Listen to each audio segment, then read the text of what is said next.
Yeah, I called the other day, and I'm just calling back. I was just calling. I called, but I didn't have a lot of time, so I was just telling you about how uh I went and forgave, or actually went and forgave my father last night, and Nice. How did it I went go?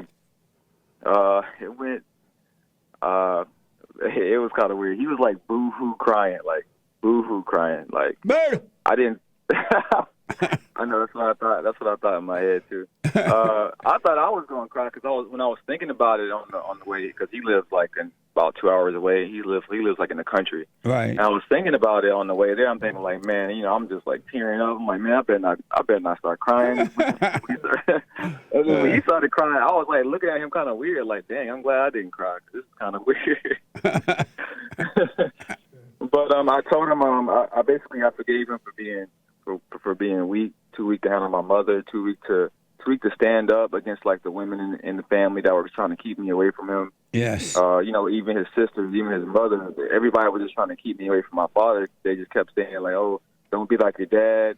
I remember my dad used to try to come pick me up. He used to tell him like, "No, you can't take him." But, just all this and that. That's evil. And it was, and actually I went on a whole forgiveness spree. I was passing out forgiveness like it was on sale last night. I went to my grandfather. I stopped by his house first, who was not his father, it's my mother's father. I went and confronted him because I told him that he was wrong for always disciplining my mother in front of us. Even though my mother was wrong and he was right in the things he was saying, he was wrong in doing it in front of us because the only thing she would do is use it against him. Like when we were on the drive back home, she would say how evil he was and how much he never wanted to help her. Basically, she would make herself the victim. And, as a kid, I believed that she was a victim because of what I saw and then how she was interpreted. She never told me the truth. Yeah. She never told me the truth. All I saw was her dad just being so hard on her. And, he's from the deep South, and he's like 77 years old. Like he's hard, and he was so hard on her. And I told him, I said, you were wrong for that.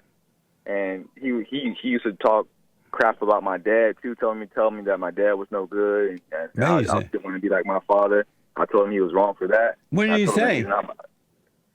He said, well, I apologize for that, he took ownership for it. He said he apologized. He didn't mean any harm by it. He just cared for me. And he didn't want me to end up like my dad and this and that. And I told him, I just said, that's just not your place. I said, it doesn't matter. It doesn't matter. He was like, he felt like if he could have took me in, everything would have turned out better for me. And I told him, I said, maybe it would have turned out better for me if you would have took me in, but at the same time, I still would have been suffering because you're not my father. That's right, man. Yeah. You're not my father, and that's not your place. And I still would have been suffering if I grew up hating my father, if I grew up not or being told not to be like my father. Yeah. And what did your father, after your father stopped boohooing, what did he say? He was just like, I love you so much. He was like, I'm sorry you had to go through that, and I pray everything's gonna be all right for you. Nice. And I told him, I said my next stop was going, which I pulled over, but I'm actually on the way to see his mom. I told him, I said my next stop I'm gonna go talk to your mom because it was wrong what she did. It was wrong for her to make you look like you were wrong in front of my eyes. He kept you. I remember he tried to come over and they would fight, and she would tell him that he couldn't take me nowhere and this and that. And I said she was wrong for that, And nice, I see how man. Still controls. She's like almost 80 years old and on dialysis, but she still controls him. He stays like a couple miles away from her, like maybe like 10 miles away from her, and he goes by and gets her stuff and this she still controls him to this day. And I told him what I thought about it. Yeah, if you don't overcome Mama, she'll control you from the grave.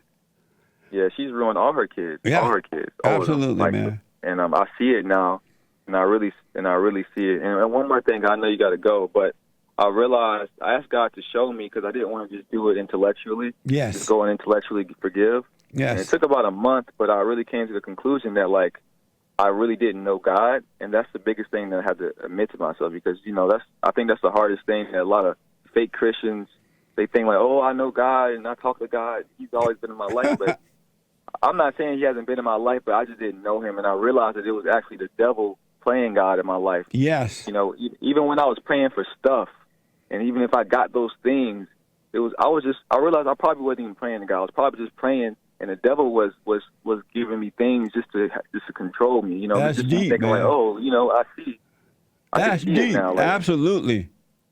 I can see it. Yeah. So that's the biggest realization that I really came to, and then right after that, I realized that right next day I decided to come and forgive. Like, I was like, no, I can't. I realized that I've been serving the devil this whole time. Like, I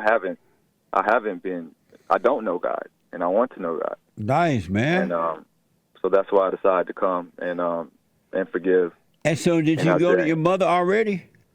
Yeah, I went to my mother first. That was apparent I needed to forgive her, because I was always so angry at her anyway. So I knew.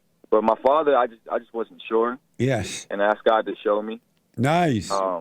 And he did. He showed me, and he didn't like talk to me in my head. He didn't intellectualize it. He showed me through my own anger. He showed me that I was still angry, and he showed me why I was angry. Amazing, man. And, I totally understand that. And one example of how he showed me was I had blew up at one of my friends. I got mad at one of my friends, and he did something that I now see that I view as like weak. Yes. And he did and I realized that I had anger towards weak men, and I would always be hard on like my male friends or anybody that was male. They did something like it would just trigger me, and I realized that the anger came out of me. And when he responded to it in a way, I'm thinking like we were just going to have like an argument, and it was just going to be that, right? But he responded to it out of hurt, and that made me observe myself. Like, wait, like I just actually hurt this person. Yeah. And I didn't think it was going to go like that. And then that night I couldn't sleep. I was just thinking like, how did that anger just come out of me? Like, why did that just come out of me? And I couldn't control it. And then that's when God showed me that I was angry, that I hated men. Nice. I hated weak men. Yep. Women hate weak men.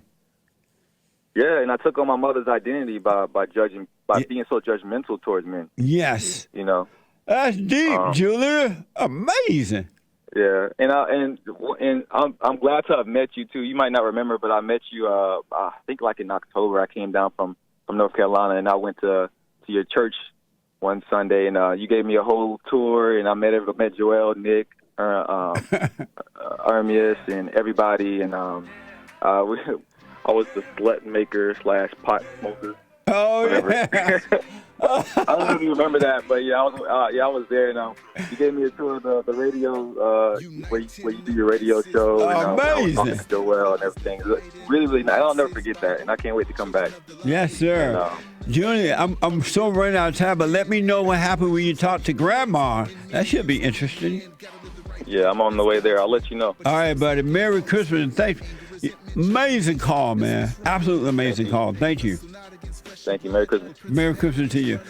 Amazing. And don't forget to like, follow, tweet, subscribe, and share the Jesse Lee Peterson radio show, folks. We really appreciate it. We are at war. It is a spiritual battle for the soul of America. And it's going to take all of us to do it.